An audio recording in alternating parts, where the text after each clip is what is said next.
Hello, kindred spirits.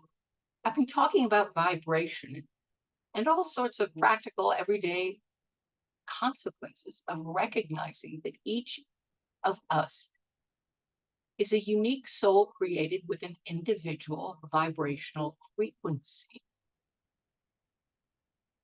That extends even to the realm of soulmates. People wonder, gee, do I have a soulmate? How do I find my soulmate?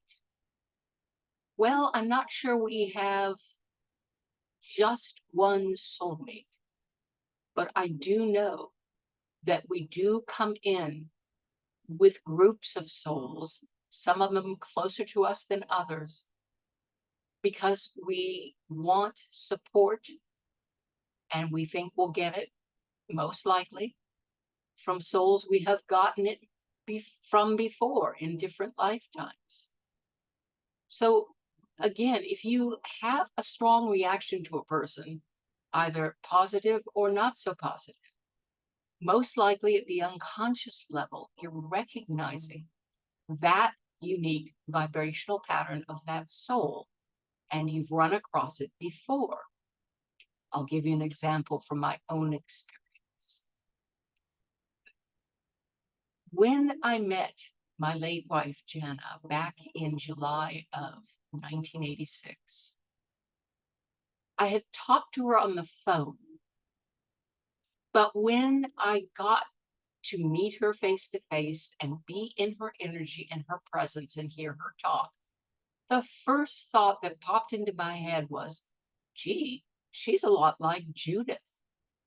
Now, you have to understand, a woman named Judith Altair is a character in my forthcoming fiction series called Stone Slayer.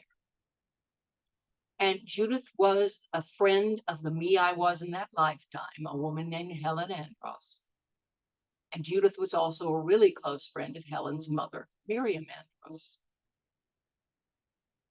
But I recognized unconsciously who she was.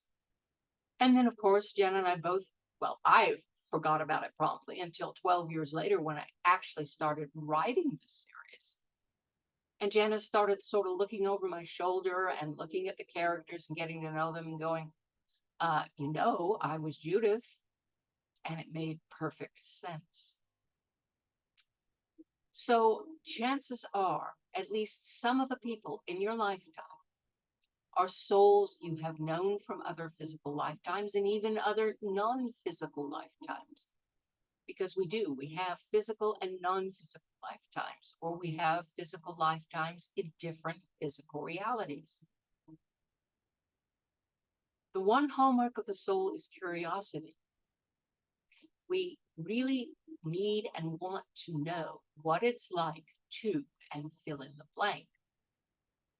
What is it like to be rich and famous? What is it like to be poor and destitute? What is it like to be a man? What is it like to be a woman? The soul is unquenchingly curious, and different lifetimes, different incarnations give us the opportunity to experience just being from many, many perspectives and experiences. It's an amazing gift, because the one thing we are sure of is that the soul is forever. And since change is also forever, and change is the nature of the multiverse, it makes sense that we would want to change too.